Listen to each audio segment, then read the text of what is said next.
Hey everyone, welcome to another episode of the Orange and Black Insider Bengals podcast. I'm Anthony Cosenza, and I'm joined, as usual, by John Sheeran over in the Queen City area. John, how are you, sir?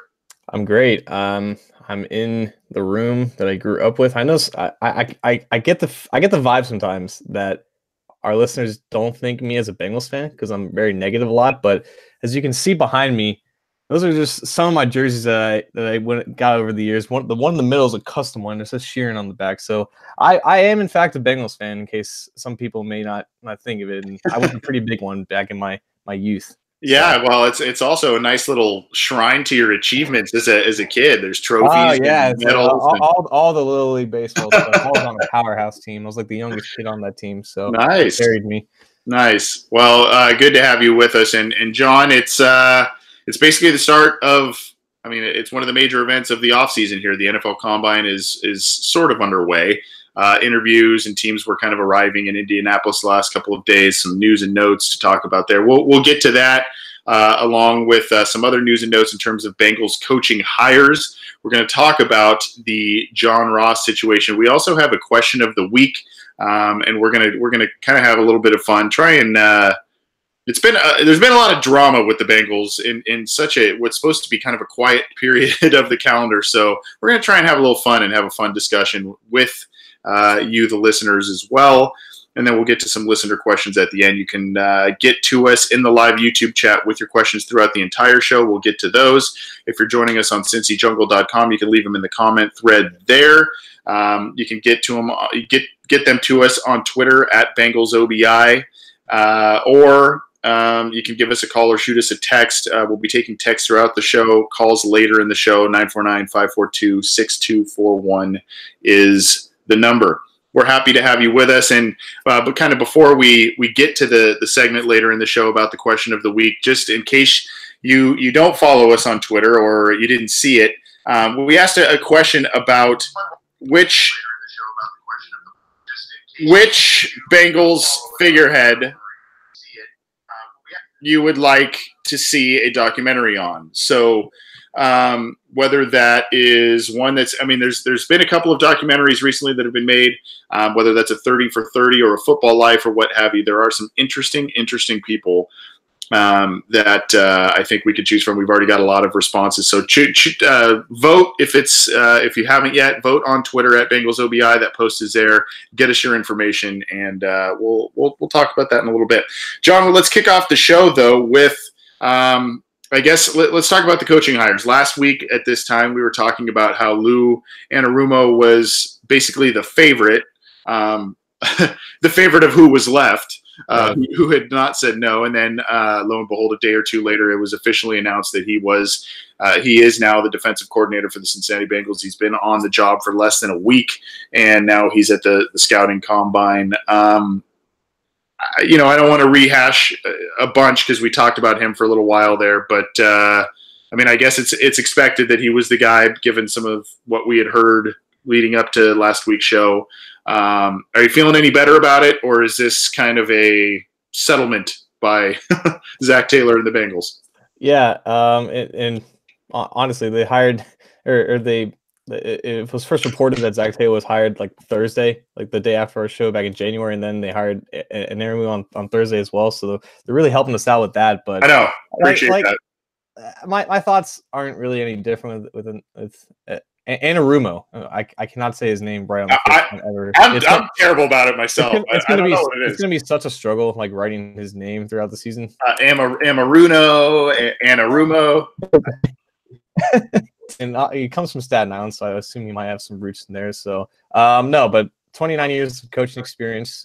Last time his defensive coordinator was with Miami for I think 12 weeks, but before then was in the early 90s with I believe Marine Merchant Academy. So it's been a while since he kind of built his own defense, and that was always going to be a risk. And when you hire the very last defensive coordinator in the NFL, it's never going to be a slam dunk hire from the beginning. But as we've talked about, it's really hard to judge coaching hires initially, especially when you have guys that without an experienced track record to the name like a Wade Phillips or someone like that. So at the very least, the positives are he's worked with Taylor before. They have a good relationship that they had in Miami. So I think there's going to be that camaraderie and that cohesion by association with them, so they can establish some type of culture early on both sides of the ball, because he is by default the second most important coach on the staff, because Taylor's going to handle the offense and then Nehru's going to have full control over his defense. And what that defense looks like and who's on it, it's far too early to know. And it kind of stinks for him that he had to really accelerate his evaluation of the full roster right before draft season really begins for a lot of these coaches. And now they reportedly hired their final 2 assistants on the defensive side of the ball, and maybe Anarumo had some hopefully had some input on that. But I think he's a decent coach, and if he turns out well, great. If he doesn't, then they won't be able to. Then at the very least, they'll be able to start looking a lot earlier in the calendar year for his replacement. Yeah, and we mentioned this last week. There are a lot of inexperienced coaches and or first-time guys getting kind of promotions on this staff. Anarumo is one of them. You mentioned he was a defensive coordinator, but it was at a small school at the college level. So obviously that's, there's some worries there. Zac Taylor himself, first-time head coach. So, there's some inexperience on this staff. Quickly, you alluded to the fact that the Bengals basically hired 2 other assistants. One is Nick Eason, former NFL player, former Steelers player. And he's going to be coaching the defensive line. Your thoughts on him? The Bengals apparently wanted Aaron Henderson, and he said no, or basically opted to go to the Rams, ironically. And now the Bengals have got Eason in the fold for the defensive line. Yeah, so a friend of the podcast, Jake Liska, who is co-host of Locked On Bengals, he kind of alluded to, or he talked about Eason's just track record. He played for the Steelers for a while under Dick LeBeau, and then he went to be Dick LeBeau's defensive line coach in Tennessee, and that's where he spent most of his coaching career so far before he went to Austin Peay this past season. So he has a lot of experience working with the defense that Dick LeBeau runs. And that's the old-fashioned 2-gap 3-4 defense. And obviously, as the years have gone by, LeBeau has evolved his defense accordingly as well. But I kind of like that hire in that sense, where the Steelers defense dominated the Bengals for a long time when they were at their peak, and they always had a good control of defending the run, which is obviously something that the Bengals had a lot of issues with. And honestly, I liked the Bengals' last defensive line coach, Jacob Burney. I thought he got the most out of Ryan Glasgow in the three games that he played. I thought he was making a nice step. I liked the progress that Carl Lawson was showing under him.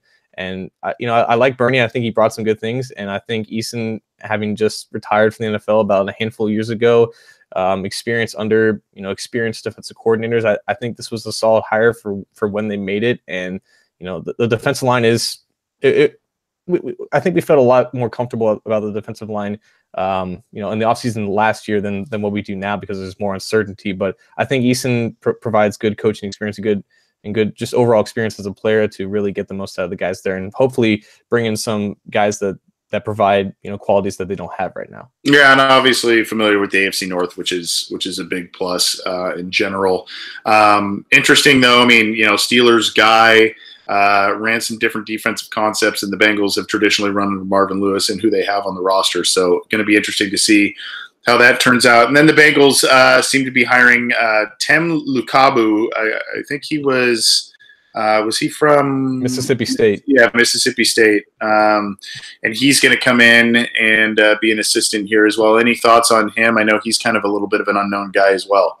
Yeah, so continuing with coaching trees, I believe he was with Greg Schiano for a number of years. I know he was with Rutgers, and he was with the Tampa Bay Buccaneers. And I don't know if that was when Schiano was there. It might have been a little bit after his time, but he was with the Bucs. He was with the 49ers as the defensive quality control. He's been largely just like a general defensive assistant, but most of his work has been with linebackers, because that's the position that he dominated in college, and he dominated Colgate and never made an NFL career out of it. But he was actually born in Congo and graduated Bachelor of Arts from Colgate. He's a very intelligent guy. He's only 37 years old, and I think Eason's also in his late 30s. So continuing the trend of young guys, kind of getting their feet wet still in the coaching game and coming back to the NFL. I think this is going to be a good opportunity for him, because honestly, he has I don't want to say the most free reign, but like his position group is going to experience probably the most volatile changes with guys coming out and maybe guys coming in, because honestly the linebacking group shouldn't look anywhere close to what it was in 2018. So I think he's going to have a decent amount of input on what is going to be on the field for that position group this year. And I'm excited that we have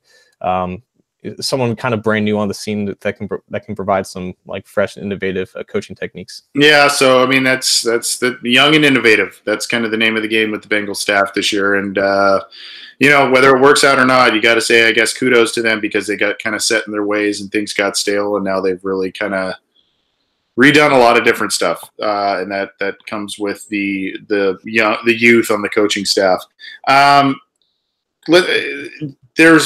Taylor and Duke Tobin kind of took the podium on Wednesday at the NFL Combine, and there was a lot of interesting information. One was specifically about a certain player that was a recent top 10 pick. We'll talk more about that in a little bit, but Taylor kind of talked about the fact that there is a little bit of it's either coaches he worked with, or if he was not familiar with them or has never worked with them, he said, they were people that he knew through people that he worked with type of thing. So it is kind of an old boys club in some way or another for Taylor and his coaching staff. Yeah. And it was another point where, I mean, Tobin is pretty used to this, and I think Taylor has gotten pretty good in a short amount of time as a head coach to kind of talk the way the head coach kind of talks and not give away a lot of information. But Tobin, clarified that, Sean McVay did not get Taylor the job. That was a poignant part of his thing. Expressed confidence in Tyler Boyd. Hopefully that kind of alludes to a potential extension going forward. But mainly from Tobin's press conference, because unfortunately, I think he got booted off the stage early because next after him was Kevin Colbert, the Steelers GM, and I guess everybody in Indianapolis wanted to talk to him about Antonio Brown. But before he got off, I think he talked a little bit about the 2019 quarterback class, and something that has annoyed me and a lot of other Bengals fans is that obviously they grade all quarterbacks, but they weren't interested and they weren't even considering taking a quarterback in 2017, 2018 when guys like, Patrick Mahomes, Deshaun Watson, Lamar Jackson, even Josh Rosen were in play for them. Now he's talking about, he's evaluating the 2019 class, but he says it's not very deep at the top, but he didn't rule out taking a quarterback. And I think that's important to at least note because, they both Taylor and Tobin expressed confidence in Andy Dalton, the usual thing that they say all the time, but at least keeping that door open, that possibility open, that if the right guy is there, then they won't be afraid to take him to just improve the team in any way that they can. I think, it's not much, but at the very least, it's not saying, Andy Dalton is confirmed, 100% the starter for 2019 or just any veteran for that matter. If the door is open, that's all that we can ask for, I guess.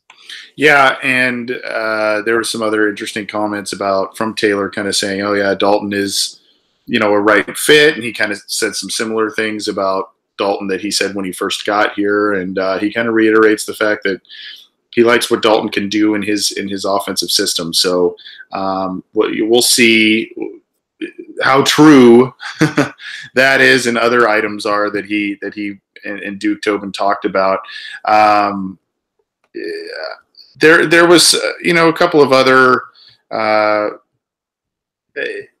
other things in there in terms of free agency. They talked about Tyler Eifert. Duke Tobin talked about Tyler Eifert and kind of said, yeah, we'll talk about him. Like the same thing they said last year.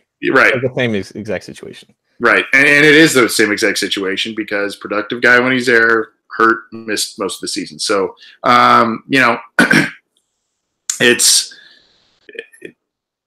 there's that. And then I don't know, he was a little lukewarm, at least from the words and what I heard from him. It was a little lukewarm on Darqueze Dennard coming back. I don't know if I read that differently than you did, but he kind of was like, well, we'll see. Yeah. And it was almost like the same thing with Burke. It's like they didn't really give it like a thing. I guess he said what he wanted to say about the situation without confirming anything, but it wasn't like any resounding vote of confidence that like he's just like a centerpiece of anything. But it's line season. And people call it smoke season, but it's really line season, and they're all incredible liars, and we do our very best to overanalyze everything that they say. Right. And some of it's coach speak, some of it's just it is what it is. So, but interesting comments nonetheless from both Duke Tobin and Zac Taylor. Obviously, they're there scouting the players at the NFL Combine, as are are the coaches, and this new staff that is getting pieced together is down in Indianapolis, looking at the prospects this year, and we'll start hearing things as April comes around. We'll start hearing things about how and who the Bengals are connected to in terms of rookie players and guys that they're kind of gravitating to. One other thing I thought was interesting was, it sounds like they're gonna.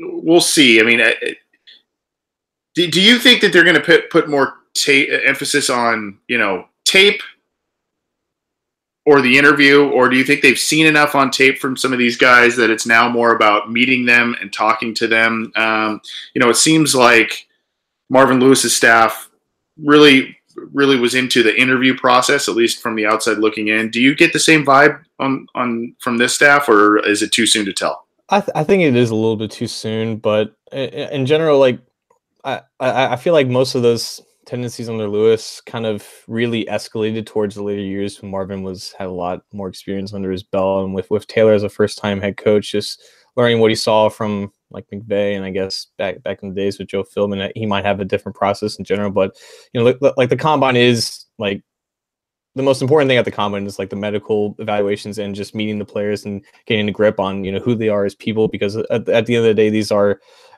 very expensive employees that you're counting on as human beings to work under your system and to fit in your culture. And it's just like most other jobs, only it's not like most other jobs. These guys are getting paid to do the thing that they're very good at. And I believe that most coaches will say that tape is king, and it's the number one thing that's important about it. And I don't expect Taylor to say anything else. But as far as like ketchup bottle shaking analytics and like handshake analytics that our old offensive line coach Paul Alexander had, and I'm not sure that that's exactly going to be rehashed. But I mean, we'll start after if Taylor ends up here for more than a couple of years, we'll start to get a notice on his tendencies, and this draft class will be a very interesting one to see from the start, because they're in a good position. They have the second most picks in the draft, and we'll start establishing what type of trend of what type of players he gravitates towards.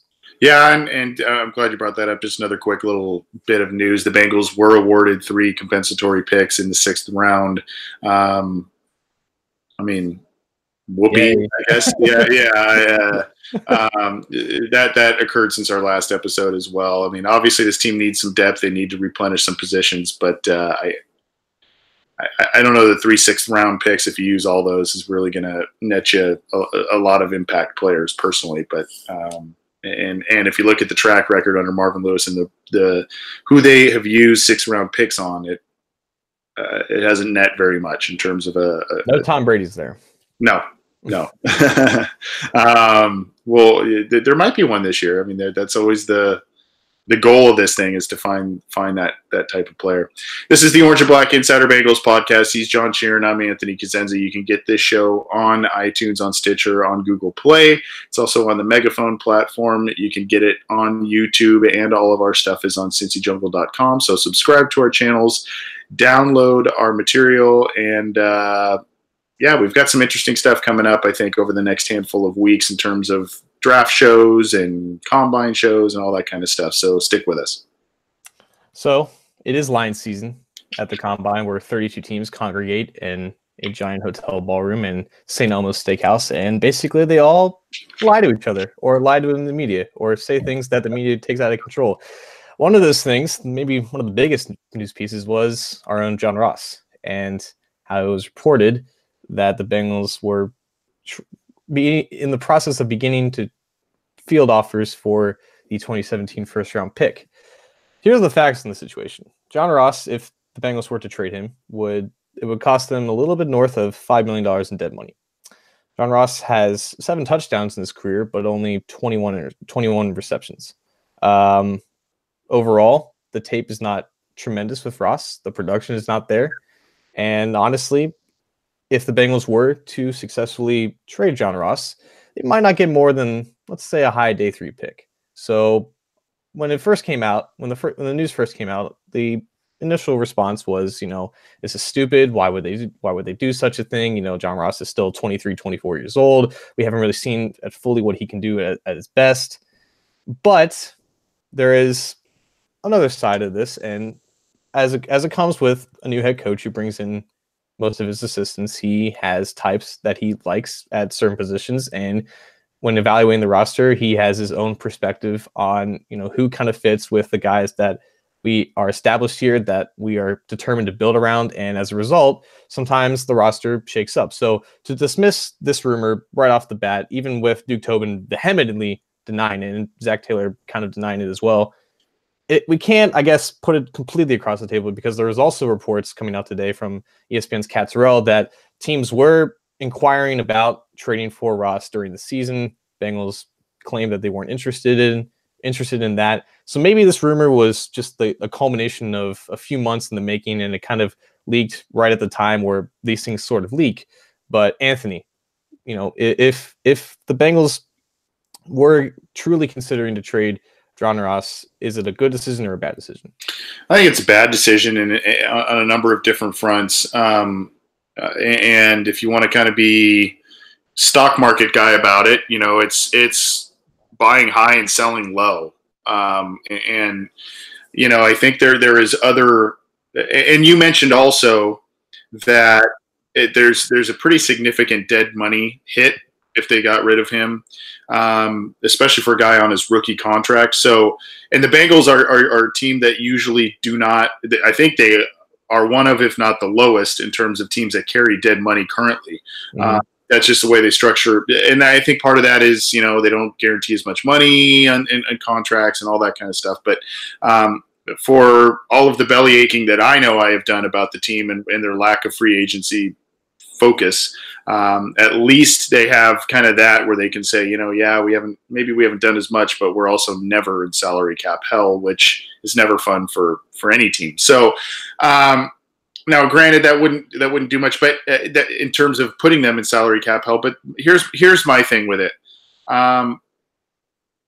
You have guys behind who are the top three receivers on the team: AJ Green, Tyler Boyd, John Ross. You have guys behind them that probably need to.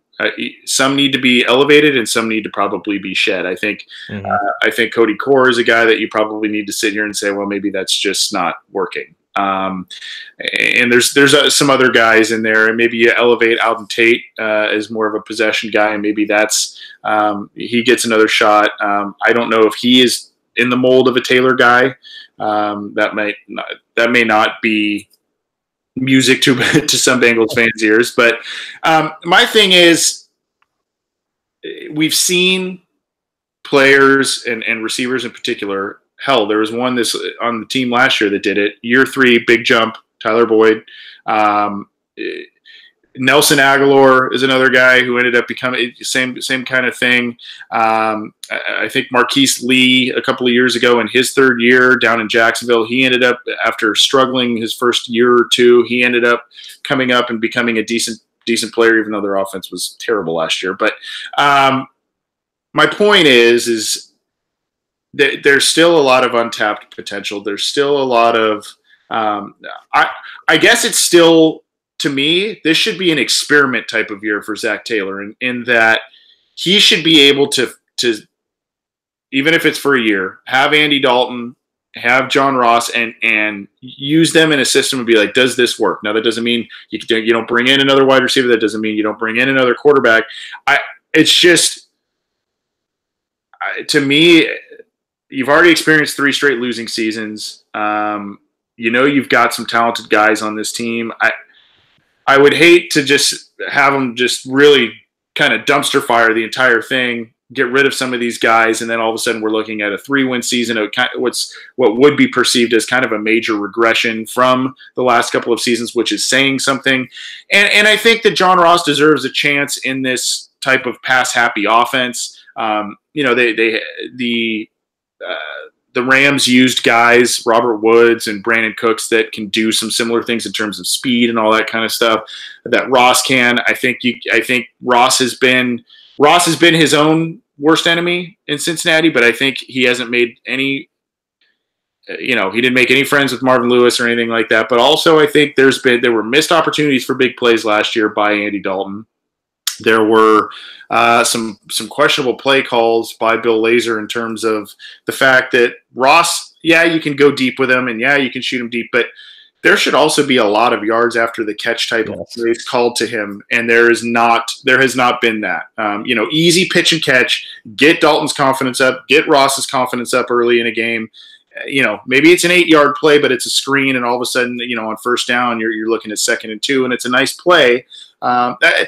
It's those kind of things where you go, well, I just would like to see him get one shot in this new offense, and I think that next year, if you try and trade him, even if it doesn't really work out as well, if you try and trade him next year, you probably won't get that much lower of a pick than you would this year. I don't know.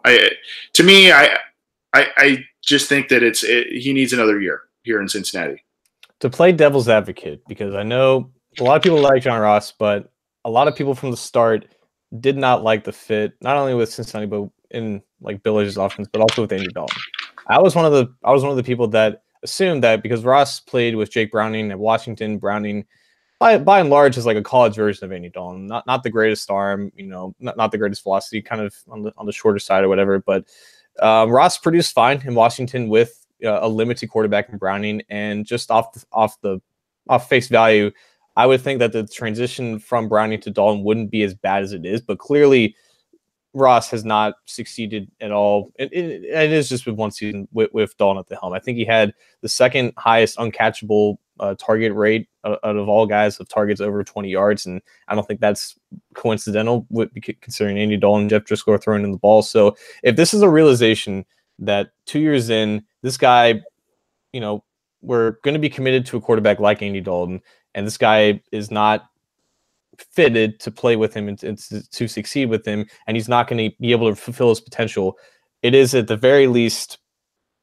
beneficial to open the possibility of making him expendable for an asset where you could find similar production, because I think it's production against potential with Ross, because the production is probably replaceable. 7 touchdowns is kind of a lot for only 21 catches, but at the end of the day, 21 receptions off 55 targets, you can probably replace that in some way, shape, or form. But it's like, if you get a 4th or 5th round pick, are you going to get someone who has the potential to become what Ross can be? And then you go back to, is Ross going to fulfill his potential with Andy Dalton, or a quarterback like Andy Dalton throwing him the ball? And that's like the push and pull that they're going with. So from that sense, I can understand why this trade makes sense, because if the Bengals do want to win now, and if fans do want to win now under Zac Taylor, then getting a guy who fits better with Andy Dalton to be that 3rd receiver in an offense that's probably going to be 90% 11 personnel with 3 receivers on the field, it's not the worst thing in the world. Obviously, and again, like going back to your stock example, this is like them buying on a startup that just started at the IPO, seeing a tank for, unfortunately, reasons out of his control, because I think we can agree that Ross does have his own issues, but most of the issues plaguing him weren't exactly his fault. So now you're selling him at a very low price, and teams are going to pounce on that with a 5th or 6th or maybe even a 4th round pick, and then potentially see that value rise up when he's still in his early 20s. So it's not a good deal on the surface of the Bengals, but I understand some of the logic behind if they want to get this run going fat for an AFC North title that's still pretty much in the makings of being possible. I can understand it from that sense, but at the end of the day, like, they're not going to get back nearly what they put in for Ross. But it's also, if they do end up making this deal, which it's still completely up in the air, I can understand them just cutting their losses on a player that unfortunately they just kind of missed the eval, because even beyond the fit with the offense that's in place, he is probably going to be injury prone for most of his career. Like, he hurt himself running the 40-yard dash, and if he can't maintain that elite athleticism without getting dinged up more times than not and becoming, I guess, the wide receiver version of Tyler Eifert, then that's an unfortunate loss you're going to have to take on his evaluation. And if they feel like this time is right to unload on him, then there's at least that perspective where you can understand it. Yeah, and there's other, to play devil's advocate on my own argument here. Who knows what he's like in the locker room, really? There could be some issues there. This could be his own, right. Yeah. There could have been some sort of issues there. I had heard some rumors that towards the end of last year that, he was kind of at odds with the team. And I thought basically that was a Marvin Lewis type of situation, he and Marvin Lewis. And So I kind of see some other factors. If a high pick is offered, like a second round pick or something, then you go, okay, well maybe we listen a little more intently. I don't see that being the case, but Right. I mean, I think it's worth giving him another shot in this new system. And look, if you were, and this isn't really a great reason to say don't unload him, but if you were to trade him, look at the draft, the first round picks from 2013 through, basically last year, right? Yeah.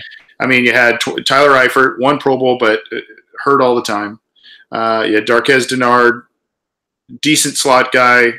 He's had some injuries here and there. You know, that's a first round pick. Cedric Ogbuehi, I think we know the deal there. William Jackson missed his entire first rookie season. He's been a pretty good player when he's been out there. Didn't have an interception last year, though.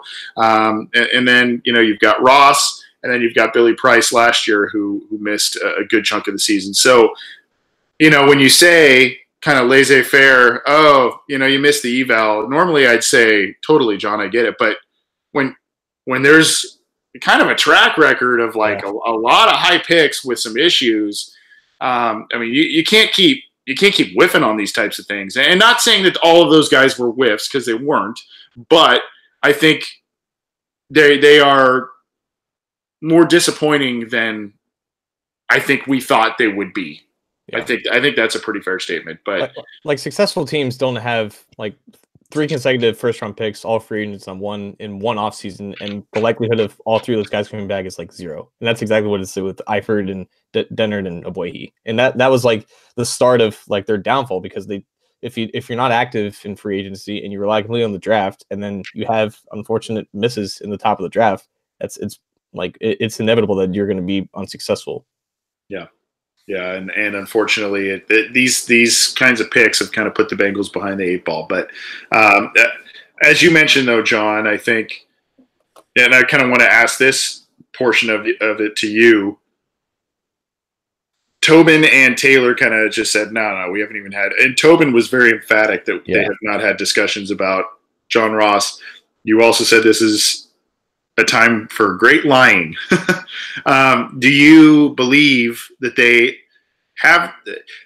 I think let me just back up for a second. One of the initial sources was Tony Pauline, who is a draft guy. He's got some good connections and all that kind of stuff. However, he was a guy a couple of years ago that floated the rumor randomly that the Bengals were going to cut ties with Carlos Dunlap, and that never even came close to happening.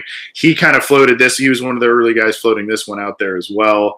Obviously, Ian Rappaport also ran with it. But, I mean, do you think that this was just like a random thing? Or do you think that, like you said, maybe this was based on some calls they received earlier, and now as kind of people are reconvening and being around each other, they're talking about it more? Do you think they really are set in keeping John Ross based on what they said? I believe whenever any GM says we are not interested in doing this at all, it's because they haven't had an offer that's even close to what they want.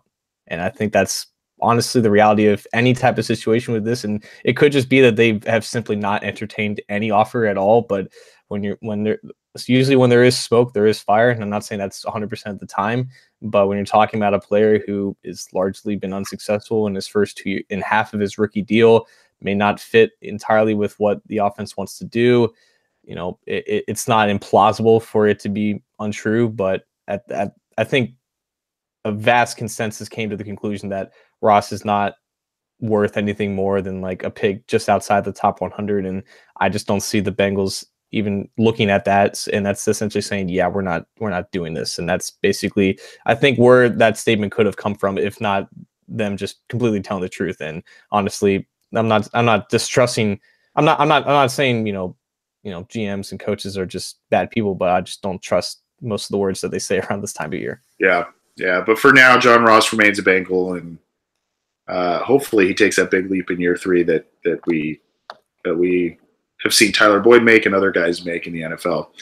This is the Orange and Black Insider Bengals podcast. I'm Anthony Cosenza. He's John Sheeran. You can get this show on iTunes, on Stitcher, on Google Play. It is also on the Megaphone platform. You can also get our material on YouTube, and all of it is on Cincy Jungle. John, before we kicked off the kind of everything we've been talking about, we put out a tweet on our account, Twitter account here about it was a poll.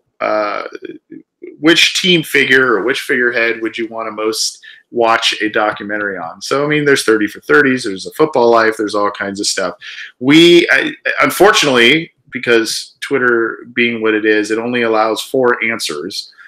So we kind of just went with like 3 major ones and then other. Chad Johnson leads the way by a landslide and 50%. Boomer Esiason was 16%. 25% was for Anthony Munoz, and 9% was from other. We also got a couple of interesting answers. I'll talk about those in a second. But if you were to say, I want to watch a documentary on this person, their life, their time with the Bengals, what they're about.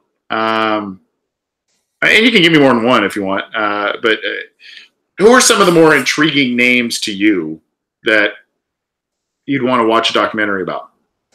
So the obvious answer is Chad, but he's already had a football life. Yeah. So like I would be down for round 2 because I'm sure he has a lot more to say. So that's like the obvious answer because I like you're just thinking like, okay, who are the guys that just gravitated to you the most when watching them, who had the most involved in their lives? And honestly, for the most part, the Bengals players have been pretty uninteresting, especially in this era. But I think beyond those answers, I would like to learn more about Ken Anderson because I believe that I think he's by far one of the greatest Hall of Fame snubs, and I think that's a story worth telling. And just to get more context about how good he was in that era, and you can see on some era adjusted statistics that he was clearly the best when he was playing. And maybe tell us about that first Super Bowl loss and just kind of how he was a part of those early or late 70s teams that kind of established the Bengals as the beginning of a legitimate franchise. But just to get to know a little bit more about him, because I think there was a feature on him in the Inquirer, Cincinnati Inquirer last year, about what he's doing now and how he doesn't really care about the whole Hall of Fame thing. But he's one of the greatest players in this franchise's history that's unfortunately been snubbed by the greatest honor in pro football. And I think Bengals fans would be really interested in learning more about the person that he was, because they already know, because they're the few people that know that how great he was at playing football. Yeah, really good one. That was one that I wavered back and forth in terms of putting Boomer or Ken Anderson on the poll. I put Boomer just because he's just far more outgoing.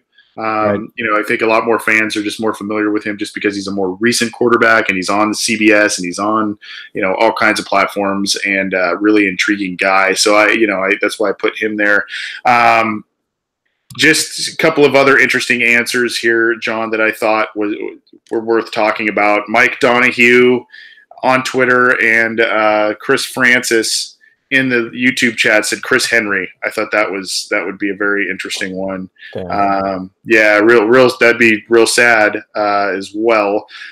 Interesting one from Evan Hill says David Pollock. That's an interesting one. Jamie on Twitter says Sam Weish. I got a couple of those as well. Sam Weish, obviously a very intriguing guy in Bengals history. So all of those I would love to see. I mean, it depends on your definition of a Bengals figure. I mean, I think Terrell Owens would be a very interesting one to see as well, even though he's with the Bengals for a year. One guy I would really, or if you want to kind of group them together, they just get forgot about a lot because it was such a bad era of Bengals football. But the Jeff Blake, Carl Pickens, Darnay Scott group, and for me particularly, Pickens is interesting because Pickens was a guy that he was an abrasive wide receiver, but he wasn't like the diva guys that you saw more late 90s, early 2000s, that were kind of the showman guys, I guess. He was a guy that was at odds with ownership a lot because he hated the losing, and he was a guy that you didn't hear a lot from him. And I think part of that is the fact that 1994, 95, 96, there's not social media and all that kind of stuff, and he just wasn't. I think he was very not so. He wasn't very much into talking a lot in the media, and he wasn't this look at me guy. But on the field, he was amazing. He wasn't the fastest guy. He wasn't, Calvin Johnson build, but he was a big guy. He made incredible catches. I don't know. I just that group of guys, I think, would be very interesting to hear their perspectives, hear what they have to say about the Bengals and ownership. Those are guys that are very interesting to me. Darnay Scott, another guy that, I think he was a little bit of a one-trick pony in terms of a deep threat guy, but God, he was fast and he put up some decent numbers with the Bengals as well. So since that was your era and more of your era than mine, I honestly just thought of this now. Would you say it's fair to say that Blake, Pickens, and Scott, that trio, is like the value brand version of Culpepper, Moss, and Carter in Minnesota? Yeah, I mean, I guess you could say that. I think Minnesota had a little bit more because they also had Chris Carter, they had Randy Moss, and they had Jake Reed. A lot of people forget about Jake Reed, and Jake Reed was a really, really good football player. And what was crazy is they had those three with Culpepper, but they also had Randall Cunningham had a nice resurgence with them too. So it was like a crazy deal. But yeah, it was Blake was a guy that didn't do so great on the intermediate throws, but the short and the deep ball, he was just outstanding. He and Pickens had, a couple of Pro Bowl seasons between both of them, and they just go overlooked so often because they were in an era that the team was just so bad. And I mean, you could go back and talk about what could have been. I mean, you look at the fact that the Bengals basically they moved on to Jeff Blake, they had Carl Pickens, they had Darnay Scott, and then they invested in Kajana Carter. And you're sitting here and you go, well, that should have just been that offense should have been able to take them places. Well, obviously we know what happened with Kajana Carter, who, by the way, would also be a very interesting documentary to watch. That would be another interesting one to watch. That one just came to me like that. But I mean, just some of those guys that, we hear so much about the guys in the 80s because the team went to 2 Super Bowls. We hear about all the guys in the Marvin Lewis era because they were more competitive then. For me, those are a couple of guys I would be interested to hear a bit more about. We had a comment on the thread in Cincy Jungle by Darkest Deity, Mike Brown, talking about used jockstrap. That was. I think the less I hear from his mouth, the better. Yeah, I would. I'd be fine about that. One other one I thought, and I guess this has to do a good one from Sean Blankenship here, Corey Dillon, Will Smith. Yes. Yeah, Will Smith, Odell Thurman. That would be a really interesting one. Andrew Seiler, documentary on Obuehi. I don't know if you're serious or not, Andrew, but I'd probably pass on that one. Like a tragedy. Yeah. The one I would be interested in, and even though he played for a number of different teams, but he spent, I think, the most of his career, and unfortunately he made the news again this week, is Adam Jones. That might be just chronicling his life, maybe his upbringing, and all of his troubles. That might be an interesting one for me. I don't know about you. Yeah. And with Jones, it's more sad. Like you're disappointed that this stuff keeps happening, but at the same time, like it's just sad that, and not only Adam Jones and the Randy Gregory, the draft pick from a few years ago, he suspended again for substance abuse, and I feel like a lot of people take the Josh Gordon route where they just assume that these guys are just like stupid and they shouldn't have these privileges that they should. But I mean, whether it's addiction of drugs or alcohol, like this is serious stuff, and unfortunately with Jones, it appears to have happened again. And at the same time, you can't count on them to produce for your team, but they're also humans and they undergo a lot of stress. And whether it's Jones or Gregory or even a guy like Gordon, like it's more sad, and I feel like we should probably have a little more empathy for those guys. Yeah, I mean, the shame in and I don't want to get on a big soapbox about it, but I think that he would be an interesting guy for a documentary and Pac-Man. But I think you're right in the fact that the big shame of it for me is he's in his mid-30s. He's got 2 girls at home. He's married, and he's it's one thing if you kind of keep getting into trouble, but it's the same kind of things. Yeah. It's the same venues. It's the same situations. It's the same.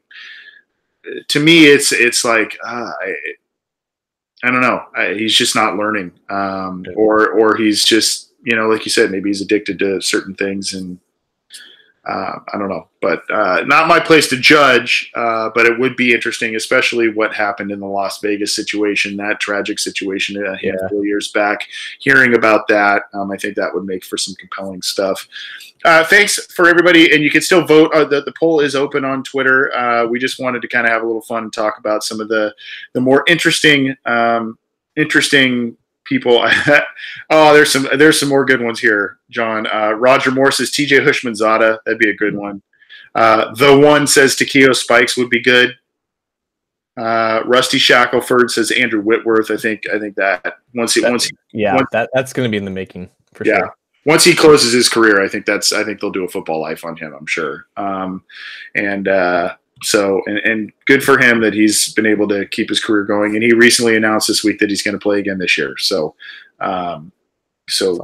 Good for him. Yeah, right. And Rusty follows it up. I would like to see a doc on the 2005 Bengals. There's a lot of characters on that, both on the player side and the coach side. A lot of good stuff. But for now, the Bengals, and they were very well done. Carson Palmer they had a football life on him. They did one on Paul Brown, which I thought was very entertaining. I don't know if you ever saw that one, John. I did, yeah. Yeah, I thought that was really well done. And they did one on Ocho a while ago. So, there's probably more coming up. Maybe Marvin, maybe somebody else. I don't know. But, hopefully they spread the wealth a little bit in terms of making some of these documentaries. This is the Orange and Black Insider Bengals podcast. He's John Sheeran. I'm Anthony Cosenza. We're going to get to some listener questions here in just a second. You can get those to us via YouTube. We've already got a bunch teed up, so we're going to try and get to as many as possible. You can get those to us in the live YouTube chat, the comment thread on cincyjungle.com. You can also get them to us on Twitter at BengalsOBI or by texting or calling us 949-542-6241. This show is available on iTunes, on Stitcher, on Google Play, on Megaphone, on YouTube, and on cincyjungle.com. John, there's a bunch of different ones I could go with. I guess we can start with quickly on this one. Frank from Virginia. What's the opinion of how the defense is going to be set up? 3-4, 4-3 hybrid, personnel changes, that sort of thing. I think that's kind of the question du jour with the Bengals, given the defensive coordinator situation, who they just brought in on defensive line as the defensive line coach. So your thoughts on that one? Yeah, they're going to be rushing 4 guys and dropping 7 into coverage for 70% of the snaps, whether it's they're in 4 down linemen or 3 down linemen for the 20-something snaps in the game, where people like to harp on their quote-unquote base packages, but the defense isn't changing that much. Hopefully, they work a little bit on their scheme, a little bit with their linebackers and putting them in better positions to make use of the middle. That would be the biggest adjustment, that what their front 6 or 7 is going to look like and how they're going to attack it. I don't think it's going to change that much.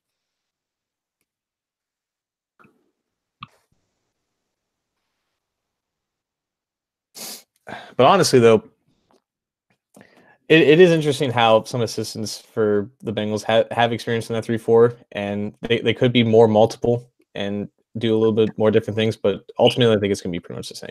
Yeah, and I think the Bengals will probably still do the nickel, a lot of nickel stuff, and that'll depend. Everything does. That's just how it is. It's just that's what the personnel on offense usually dictates to them.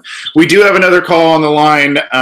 It is from Spencer from Cincinnati. And Spencer, thanks for calling in. I know you tried to call in last week and we missed you. What's on your mind tonight, buddy? Well, I just wanted to first say thanks for having me on. I hope my question isn't outdated. I don't think it's been directly touched on, but I was very high on the Zac Taylor hire and the change that the Bengals were having. I did have some concerns with him basically hiring a bunch of friends and ex-colleagues. Does that kind of show like a lack of maybe leadership or command of a room, or him being open-minded to other people? If he's surrounding himself with friends, won't they be more inclined to agree with him and maybe be a little easy on him? That is a great question. Hey, John, your thoughts on that? I've got a couple thoughts of my own on it, but your thoughts on what Spencer's asking with Zac Taylor's staff of cronies, I guess. Yeah, cronies is like the perfect. It's not so much nepotism as it is in cronies, but I think it's a double-edged sword, man. Like you have that aspect of it where you're a first-time head coach and you're with a bunch of guys that you worked with in the past, and presumably you're establishing some type of workplace where you're an authority, but you're not going to be challenged that much because you're surrounding yourself with guys you trust, and hopefully they're they're going to be in a position where not only does he trust these guys, but they trust him to tell him the truth, and in order for him to make the most decisions, he's going to rely on a lot of their input. But also at the same time, when you are that young first-time head coach, then you're going to be surrounded with guys that are comfortable, that are going to buy into what you're building as far as the culture goes, as far as the system goes. So I think it kind of works both ways, and you kind of have to take the good with the bad. Me personally, there was some hires that I was really questioning. Is this guy just hiring him not based off his qualifications, but just with his past associations with them? Jim Turner's like the guy that sticks out to me most with that. But at the same time, I think there are some benefits with it, and it's kind of just something that you gotta have to take with the good with the bad, I guess. Yeah, and I mean that's kind of where I'm at with it as well. I see it and I go, well, young coach, first-time head coach, he's got to have guys that he trusts in the room. He's got to have guys who he thinks, number one, will be on the same page as him. Number two, run the systems that he is familiar with and he wants to run. And number three, just having guys in the room that'll give it to him real about certain players, certain situations. Now, I think Spencer brings up that what happens is when you bring in a bunch of guys to work under you that you're comfortable with, there's the possibility of, I mean, you're going to run stuff that everybody's on the same page, and it should be potentially a well-oiled machine, but you run the risk of just hiring, and I think this is maybe where Spencer's coming from. You run the risk of maybe hiring a bunch of yes men, and I don't. That would not be good. And not to say that everybody needs to call out Zac Taylor or anything like that, but if he's just kind of saying these things and dictating these certain things, obviously he's the boss, but I'd like to think that he's hired guys to not really push back, but at least give their 2 cents and make it a valuable piece of 2 cents. And the other facet, Spencer, that I think goes into this all is the carousel of the defensive coordinator situation. I think that has kind of turned a lot of people, I don't want to say turned a lot of people off, but it has the positivity, a lot of that has kind of dissipated when, you're now 6 or 7 coordinators down the pecking order, at least according to reports. Yeah, it was my deal. Yeah. Well, thanks for calling in again this week, Spencer. Appreciate it. Make it a habit, buddy. Yeah, of course. All right, take it easy. Thanks for having me on. Yeah, take it easy. That was Spencer calling us on the phone line there. We had another question from good friend Carlos Andre, and oh boy. Oh, I saw this one. Hey, it's a good one, but it's trading for Josh Rosen. I mean, there's talk that the Cardinals are going to be enamored with Kyler Murray because of Cliff Kingsbury and Steve Keim, their GM. They really like Kyler Murray, and even though this is a new coach, and even though last year's regime brought in Rosen, they may move on and try and dangle Rosen out there for a trade. Rosen did not have a good rookie season, but that team was awful, hot garbage. Yeah. So I guess your thoughts. Let's start with this. Your thoughts last year on Rosen as a pro, because you weren't with us last year when we were kind of talking about some of these guys. So I'd like to get your thoughts on Rosen's professional outlook based on tape you watched of him and things you saw about him. I didn't watch a ton of Arizona, but I do know that offensive line was nothing to write home about, and it's hard to just judge a young quarterback, a first-year starter. I think he started 13 games. I think he came in week 3 when Sam Bradford was playing awful predictably, and the offensive line had no one besides maybe Mason Cole at center, no one at tackle, no one at guard that was worth starting on the field. It's like starting for Alex Redmonds and Bobby Hart. So he was having trouble not only like, you know, finding time to find guys open, but all he really had a receiver was Larry Fitzgerald for most of the year, and Christian Kirk kind of stepped up towards the later year, and he just started developing good chemistry with him. But overall, it was just like by far the worst offense in the league. They had no idea how to use David Johnson for most of the year, which is basically impossible when you think about it. But yeah, like rookie years for quarterbacks in large part are just they're just kind of irrelevant in the grand scheme of things. Only very rarely do rookie quarterbacks like Baker Mayfield, Russell Wilson light it up in their first year, and that's usually when they're surrounded by great talent up front on offensive line, have great options on the outside, and have an offensive coordinator in a scheme that kind of works with them. But Rosen, the prospect, and I'm not exactly comfortable with doing this because I don't like when people do this, but when you compare Rosen to the top guys in this draft class, I wouldn't say that he would be anywhere different in terms of rankings. I think he was a top 3 guy last year, clearly, maybe even top 2. And I think that's where he would be if he came out this year competing with Haskins and Murray. So you're thinking you're getting like a top quarterback prospect for the price of not even trading up for one, which is what you usually have to do. So in theory, I think either having Rosen behind a veteran like Dalton or putting him in, you know, immediately to still try to get his feet wet would be a pretty decent situation because he does have good receivers. He at least has more pieces on the offensive line than he had to work with in Arizona. Hopefully, you know, Zac Taylor implements a friendly system to whoever is quarterbacking his football roster in 2019. But like in general, I don't think they necessarily do considerably better or considerably worse with Rosen compared to Andy Dalton, even though Dalton's a more established veteran. But there's raw talent to like about Rosen, and I think he's a smart and intelligent kid that's going to be able to command a locker room. But when he kind of hits his stride, and that's not happening yet, but it's a long-term investment for the Bengals or any team to possibly make this happen. And I wouldn't be completely against it. I do see the flaws in it all, but I like Rosen as a quarterback prospect, and the Bengals do need to find someone eventually to take over for Dalton. I think this is not the worst avenue to take. Yeah, I have a follow-up question for you, but just real quick, my take on him. I saw quite a bit of him at UCLA. The kid makes throws that are just wow. They're beautiful. And there's times where you're like, dude, do you even care? Do you even care that you're on the field right now? And I think – you know, I think part of that was UCLA kind of earlier in his career was a decent team. And then towards the end, it really kind of, they started to kind of fall apart. And then he kind of, I think, had some injury issues and that sort of thing. But he's got an arm. He can make a lot of throws. It's a consistency issue for me with him. And, I think the upside is definitely there, and I think I think you talked about it with John Ross situation. It's you would then be potentially buying low on a guy if the Cardinals decide to go that route. The follow-up question I want to have for you on this is basically, I mean, obviously the Bengals trading for Rosen is something that would be interesting, but obviously there's a value aspect and it depends. There's a dependent issue on, what would they be giving up? So what's kind of the maximum type of capital you would be willing to give up probably this year for a guy like Rosen right now?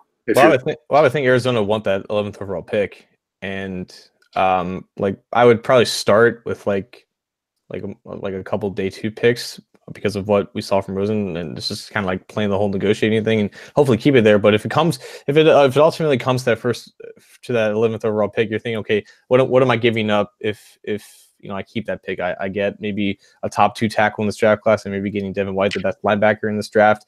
But honestly, fans have been saying, this team is in a position to win now, and to me personally, it has to be, if they want to go further than where they have in the past, 7-8 years, they probably need someone a little more talented than Andy Dalton. I think Rosen can become that, and the sooner that you have that quarterback in place in your system, the better. And honestly, if it costs the 11th overall pick, then that's I would strongly consider that. It might end up actually pulling the trigger if it's that 11th overall pick and they keep the rest of their picks and they keep their future picks. Maybe if they have to give up like a future third or something like that, maybe like a conditional. Yeah, something like that, depending on how it happens. But like, quarterback is the name of the game, and he still has 4 years left on his rookie deal for affordability. That you can do more things with that cap space that you save with Dalton, or you keep Dalton and you have Dalton playing ahead of Rosen, and you just have that kind of bridge transitional thing because Rosen's still 22 years old and he's not completely ready to take over the league by any means. So that 11th overall pick would definitely be on the table for me, and if it ends up coming to it, I would heavily consider it. Yeah, I mean, it's a little high for me, but I mean that might be what it takes. So for what was looked at as a premier quarterback in last year's draft. Last question, we'll get out of here, John. It's a quick one. I didn't get the name of this person, but it was a text coming in. Most important game on the schedule next season, and why? Oh my God, it's like February. Like we don't even know what these teams are going to look like. But let's see. They play the NFC West. They played the Rams in London. Yep. That's pretty damn important. They tied last time in London to the Redskins. Yeah, thanks NFL. By the way, I was planning on going to that game in LA. That's right, because you went to the Chargers game last year, right? I did. Yeah, but the Coliseum, I guess, is a better place than the StubHub Center. But, yeah, I think that's pretty important for Taylor's new squad to go up against his old squad. And I don't know if you call it prime time and like kicks off at 6:30 your local time in London. Yeah. But yeah, I think that's on the docket of importance. Obviously, the Steelers games are always important. They play the NFC West. What division of the AFC do they play? The South, maybe?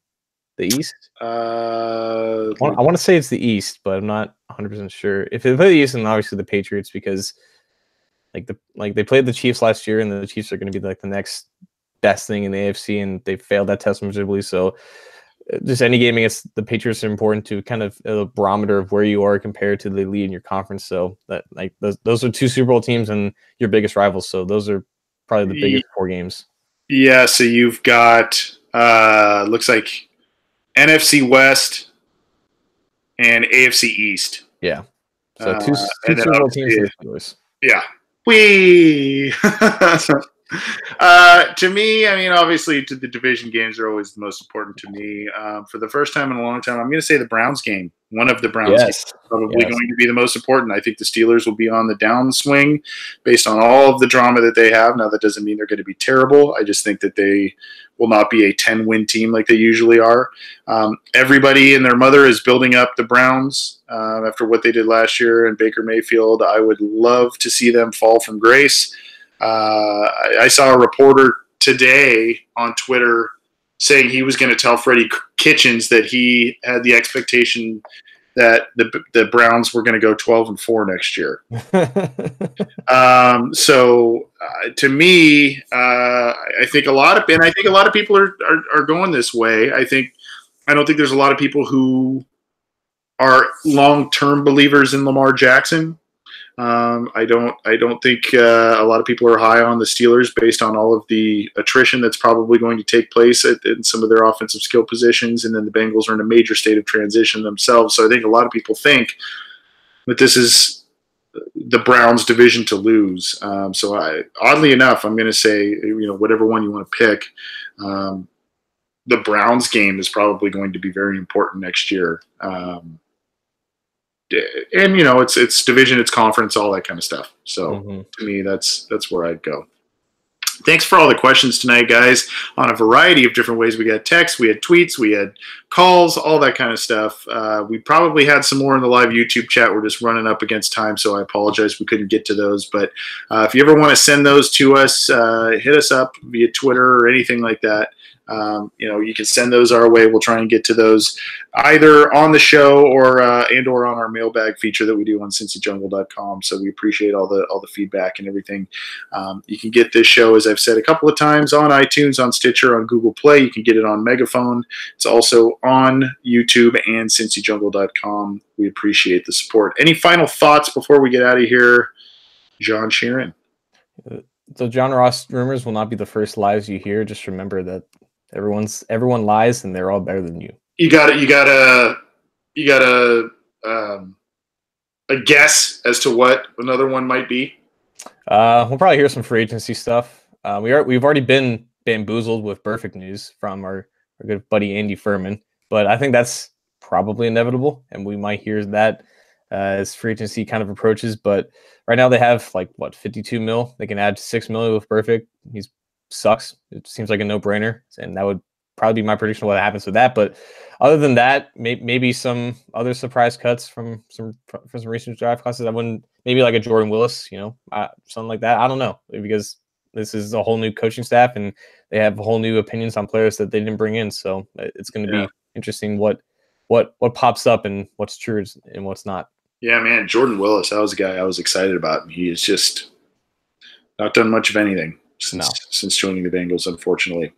I don't really have too much of a final thought, but just letting our folks know, our listeners know, that we'll probably, for the live broadcast, will probably be, and my thanks to John Sheeran about this for his flexibility over the past couple of weeks, we probably will be recording Tuesday night next week, which actually timing wise is pretty well because that's closer to the conclusion of the combine. So we're going to try and get maybe a guest or something like that on that was either there or is connected to the Bengals in some respect and talk to them about that. So the show probably will be recorded Tuesday. I think that's what we agreed upon. Yeah. So we're just heads up on that. The stuff will show up on the feed a little bit earlier. But we appreciate all the support and subscribe to our channels and keep in touch with us. We want to hear from you guys. It's a listener-driven show, and we want to keep it that way. Thanks for everything. Thanks, John. Appreciate all your input. And hey, the combine's right around the corner. We're talking about a new league year here. Free agency will get started here in just a couple of weeks. And there's going to be a lot to talk about. Thanks for listening. We'll see you next time.